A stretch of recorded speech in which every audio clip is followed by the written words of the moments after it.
Okay, तो first question क्या है देखते हैं आपका। फर्स्ट क्वेश्चन में आपको कुछ सब क्वेश्चंस मिले हैं, ठीक है। 1 to 5 आपके क्वेश्चंस है। Select the appropriate alternative answer for the following questions.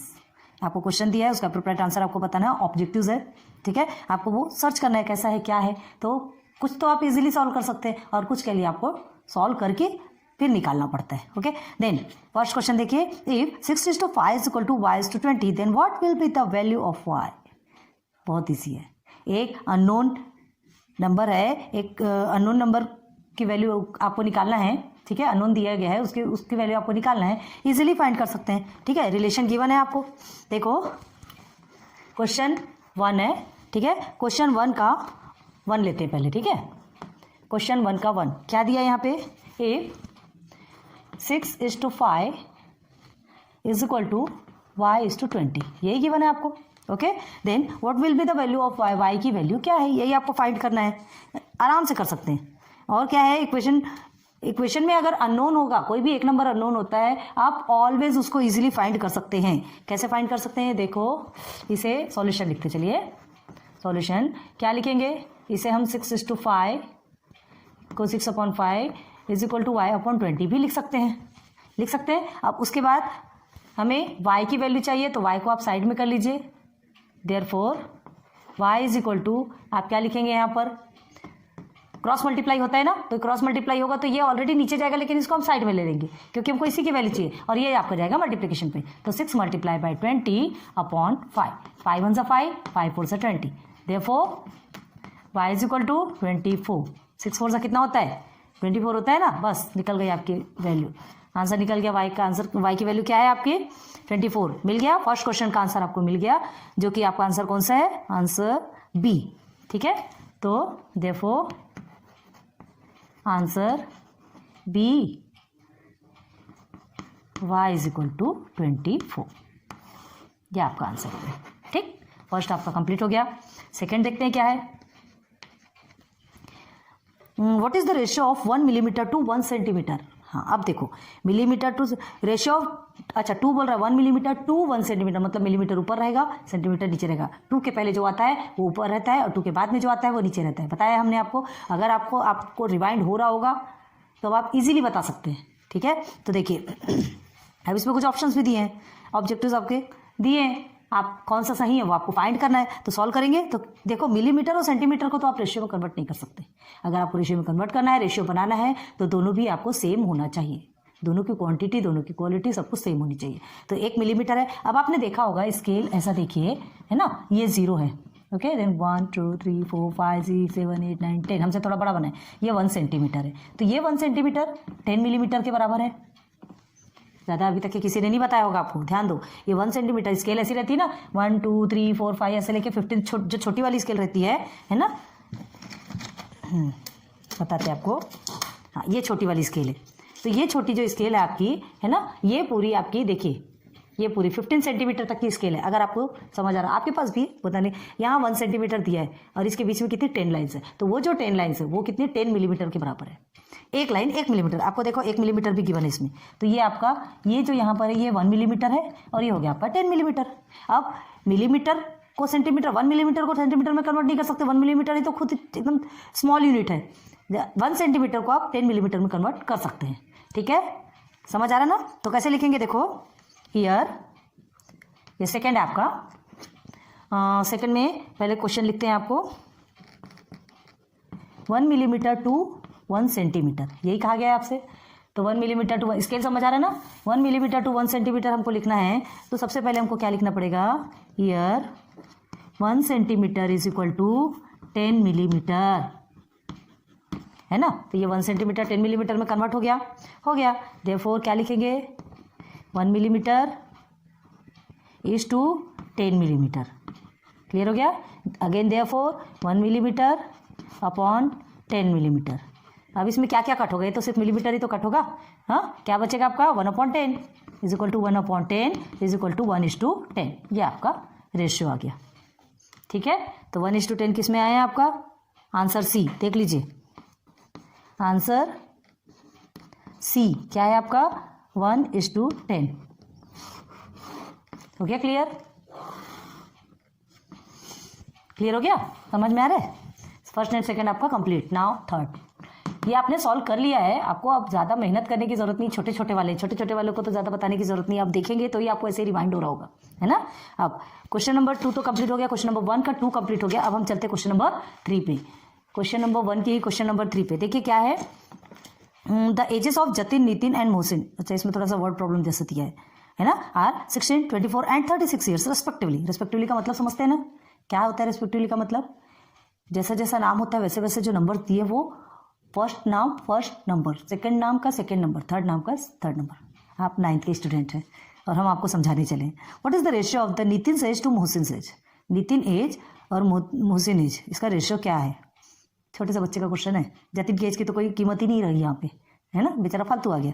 तो चलो देखते हैं, 3 चीज़ गिवन है, 2 की एज का रेशियो आपको पूछा है, ठीक है। जतिन की एज का कोई मीनिंग नहीं है, ध्यान रखो इस चीज़ को। तो आपसे क्या पूछा गया है ना, देखिए आपसे पूछा गया है Nitin age to Mohsin age, पहले आपको निकालना है, ठीक है। नितिन एज, स्पेलिंग की गलत हो रही है, नितिन TINS है ना, नितिन एज, ठीक है, टू मोहसिन एज, 2 लिखा है, ध्यान रखो। तो पहले ये आएगा फिर ये आएगा। तो नितिन की एज क्या बताया यहाँ पर? नितिन की एज 24 है, ओके, एंड मोहसिन की एज 36 है, ठीक है। ये दोनों की एज आपको बता दिया गया है, क्लियर है। अब देखो क्या बोल रहा है, Nitin age to Mohsin age, आपको क्या निकालना है? रेशियो निकालना है, ठीक है। तो आप क्या करेंगे यहाँ पर, ये तो हमने लिख लिया, तो क्या लिखेंगे? The ratio of Nitin age to Mohsin as,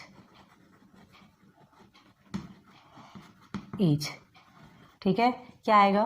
therefore 24/36, ये यहाँ पे हमने सॉल्यूशन नहीं लिखा, ठीक है, ये आएगा।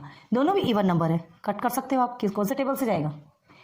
12 2 ज़ा 24, 12 3 ज़ा 36, 2/3, क्लियर है ना, इजी। तो क्या लिखेंगे? Therefore 2/3 is equal to 2:3, same है ऐसा। कौन सा आंसर है ये आपका? आंसर बी, देख लीजिए आप। देयरफॉर आंसर बी 2:3 निकल गया आपका। Nitin age to Mohsin age निकल गया, बेचारा जतिन अकेला रह गया। जबरदस्ती कुछ भी क्वेश्चन आपको देगा यहाँ पे, पता है कि आपको क्या वो देखने के लिए कह रहा है, उससे किसी से कोई मतलब नहीं, वो सिर्फ ये देख रहा है कि आपको यहाँ पे टेबल आता है कि नहीं, यहाँ पर आपको सेंटीमीटर मिलीमीटर ये सब कन्वर्जन आते हैं कि नहीं, ये देख रहा है आपको, ठीक है। कोई बात नहीं, हम भी कोई कम नहीं है, हमको भी सॉल्व करना है, मतलब करेंगे, ठीक है। नाउ क्वेश्चन नंबर 4 देखिए। क्वेश्चन नंबर 4 में क्या है आपका? 24 banana were distributed between Shubham and Anil, okay. 24 banana है, टोटल दे दिया है। शुभम और अनिल के बीच में क्या किया गया है? डिस्ट्रीब्यूट किया गया है। कौन से रेशियो में? इन द रेशियो 3:5, मतलब शुभम को का 3, अनिल का 5, रेशियो है ये। उसको 3 और उसको 5 दिया गया ऐसा नहीं, हमको नहीं पता कि उनको कितना दिया गया है, लेकिन उनका जो रेशियो निकला, रेशियो जैसे फिर वो जो रिड्यूस्ड फॉर्म हो जाता है वो कहलाता है, ठीक है। Then how many banana did Shubham gate?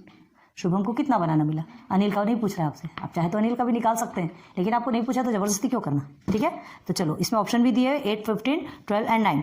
अब देखो 24 बनाना रेशियो के फॉर्म में शुभम एंड अनिल के बीच में डिस्ट्रीब्यूट हुआ है, ठीक है। तो हम क्या करेंगे इसके लिए? यहाँ लिखे ऊपर से ही लिखते चलो। क्वेश्चन नंबर 4, तो क्वेश्चन नंबर 4 में क्या है? The number of banana with Shubham, ठीक है। Solution, the number of banana with Shubham कितना है? शुभम को कितना बनाना मिला? हाँ, कितना बनाना मिला शुभम को? 3:5 के रेशियो में। तो अब देखो नंबर ऑफ, हाँ एक काम करें, यहाँ पे दोनों लिख लेते पहले, शुभम एंड अनिल ऐसा पूरा लिख लेते हैं तो आपको जल्दी समझ आ जाएगा, ठीक है। एंड अनिल दोनों लिखो, number of banana with Shubham and Anil लिख रहे हैं, बताने में स्पेलिंग में होता है, ठीक है। शुभम एंड अनिल ये दोनों को है, ठीक है। Number of banana with Shubham and Anil, उसका रेशियो क्या है लिखेंगे? इन द रेशियो, कौन सा रेशियो है? 3:5 हो गया। 3:5 के रेशियो में इनको क्या मिला हुआ है? क्या मिला हुआ है इनको 3:5 के रेशियो में? बनाना। अब इसको देखो, the number of banana with Shubham and Anil का 3:5 के रेशियो में जो मिला हुआ है, तो देखिए क्या करना है यहाँ पे, हमें ये नहीं पता कि एग्जैक्ट इनको कितना मिला है, ठीक है, अनिल को कितना मिला है और शुभम को कितना मिला नहीं पता, 3:5 के बेस पे मिला है, तो हमको क्या करना है, पहले उनको कितना बनाना मिला तो उसको हम क्या कर लेंगे, एक्स फाइंड करेंगे, ठीक है। तो कॉमन मल्टीपल, तो उसका एक का 3 के साथ में मल्टीप्लाई होगा और एक का 5 के साथ में मल्टीप्लाई होगा। हम पहले x निकालेंगे, पहले मतलब अब हम क्या निकालने वाले हैं, x की वैल्यू निकालेंगे, उस x की वैल्यू को 3 के साथ मल्टीप्लाई करेंगे, देन अगेन 5 के साथ। तो 5 के साथ तो मल्टीप्लाई करने की जरूरत नहीं, क्योंकि 5 क्या है, अनिल का है, 5 अनिल का है, हमको अनिल का नहीं निकालना है, चाहे तो हम निकाल के आपको दिखा सकते हैं, कोई टेंशन वाली बात नहीं है, ठीक है। तो सबसे पहले लेंगे लेट द कॉमन मल्टीपल, पहले कॉमन मल्टीपल लेंगे ना, लेट द कॉमन मल्टीपल, क्या लेंगे, बी एक्स, बी लिख लो पूरा अच्छे से, और एक्स इसको अंडरलाइन कर लिया करो ताकि आपको भी प्रॉब्लम ना हो, ठीक है। तो कॉमन मल्टीपल भी हमने एक्स ले लिया, तो अब क्या करेंगे, टोटल बनाना, कितना होगा total banana, therefore total banana is equal to S plus A, Shubham is to A, Shubham is to A लिखो ना, हमको प्लस प्लस करेंगे, ये देखना है अभी, दोनों का प्लस ही तो करोगे पहले, चलो ठीक है। टोटल बनाना 24 है, ठीक है।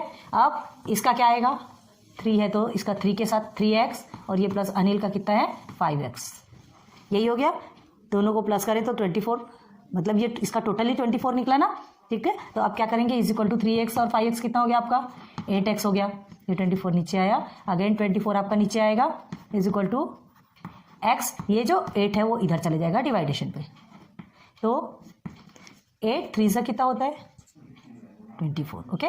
Therefore x is equal to 3, x की वैल्यू क्या निकली आपकी 3 निकल गई, मतलब ये अभी x निकला। अब हमको क्या करना है, 3x और 5x, now number of banana with Shubham हमको निकालना है ना, क्योंकि आपके क्वेश्चन में देखो क्या बोला गया है, how many banana did Shubham get, यही बोला गया है, तो number of banana with Shubham निकालेंगे सीधे सीधे, ठीक है। Now number of banana with Shubham, ठीक है, इज इक्वल टू क्या था, 3x था, is equal to 3 multiply by 3 is equal to 9, 9 क्या निकला, 9 बनानास, BANANAS। चलो आंसर देखो बोला कहाँ पे दिया है, 8 15 12 एंड 9, 9 दिया है आपका answer D, therefore answer D 9 bananas लिख लो, ओके। सॉल्व हो गया, आया समझ में। और ऐसे ही आप अनिल का भी निकाल सकते हो, इसको 9 मिला है तो इजीली आप अनिल का निकाल सकते हो, है ना। ये अनिल का आपका 5 है तो x में 3 को मल्टीप्लाई करो, 5 3 15, मतलब 15 अनिल को मिला है, 9 इसको मिला है, 15 और 9 मिला के हो गया 24। हमको अनिल का पूछा ही नहीं गया तो क्या जबरदस्ती करें, आंसर अपने गलत लाना है, क्योंकि 15 तो यहाँ पर भी ऑप्शन में दिया है, ठीक है। याद रखना है आपको, जिसका पूछा गया है उसका ही निकालना है, एक्स्ट्रा नहीं करना, ठीक है। शुभम का पूछा गया, शुभम का निकाल के आपको आंसर्स में देख लेना है। अब क्योंकि अगर आप अनिल का भी निकाल लेते तो उसमें 15 निकलेगा, फिर आप डिस्टर्ब हो जाएंगे, और 15 अगर ऑप्शन में भी है 15 फालतू आप कर देंगे तो आप डिस्टर्ब हो जाएंगे, ओके। तो ध्यान रखना है कि हमको जो पूछा गया है हमको वही निकालना है, ओके। कहाँ गई चौक, तो चलिए, तो ये आपका क्वेश्चन नंबर 4 कंप्लीट हो गया, ठीक है। अब इसके बाद चलते हैं आपका क्वेश्चन नंबर 1 का question number 5, okay. Question number 5 में क्या क्वेश्चन गिवन है, what is the mean proportional of 4 and 25। Mean proportional पता है ना आपको, if A b and c are in continued proportion, तो आपका मीन प्रोपोर्शनल क्या होगा, मीन प्रोपोर्शनल क्या होगा वहाँ पर, कैसे निकालेंगे मीन प्रोपोर्शनल, चलो यही बताएं क्या, तो आपके लिए स्पेस के लिए अच्छा रहेगा, इसे थोड़ा ऊपर लिख देते हैं।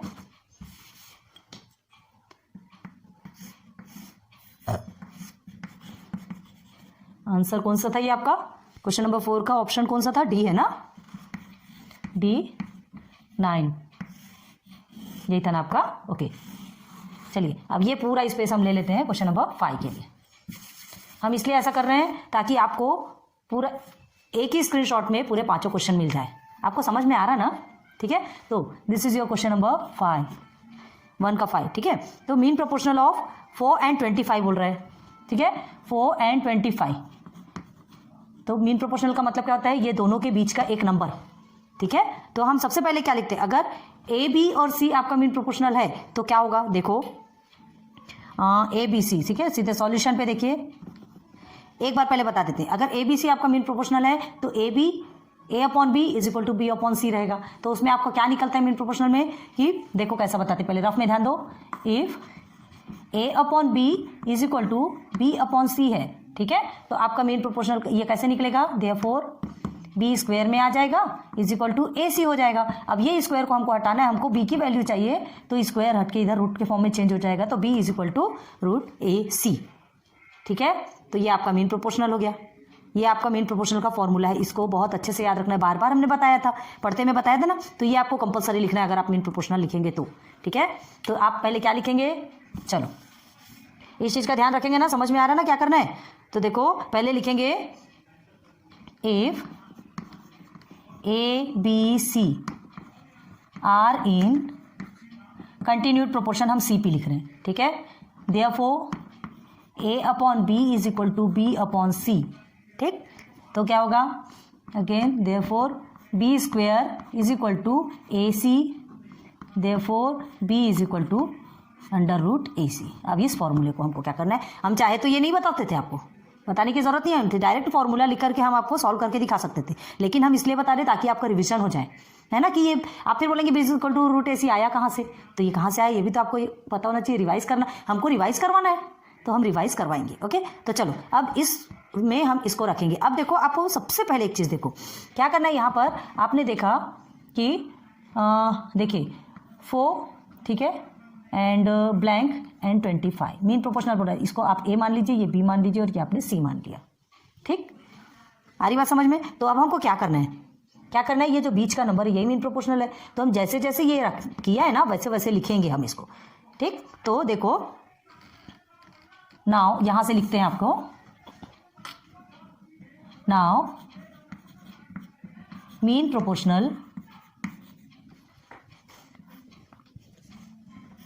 प्रोपोर्शनल ऑफ, ठीक है, किसका 4 एंड 25। तो कैसे लिखेंगे, इस बेस पे, इसलिए हमने लिखा, याद रखो। तो आपका ए आपका 4 है, ठीक है, तो 4 लिख लिया। बी आपको नहीं पता, सेंटर में है ना, सेंटर पे है तो नहीं पता, तो बी लिख लेंगे इज इक्वल टू, अगेन यहाँ पर बी लिखेंगे और यहाँ लिखेंगे 25, ओके। देन आप देखिए therefore B square is equal to, क्या करेंगे 4 multiply by 25 is equal to b square is equal to क्या होगा, ये आपका 100, again b square is equal to sorry b is equal to under root 100, तो therefore B is equal to 10, under root 100 रहता है तो 10 है ना उसका फैक्टर, समझ में आ गया। तो बी इज इक्वल टू 10, आपको ऑप्शन देखिए पहले, इसमें ऑप्शन है हाँ 10, देखो सी, आंसर सी आपका आया है 10। तो आप क्या लिखेंगे यहाँ पे, देयरफॉर आंसर में ऐसा लिखना है, आंसर सी, ठीक है। पहले लिख लीजिए देयरफॉर 4 मीन प्रोपोर्शनल ऑफ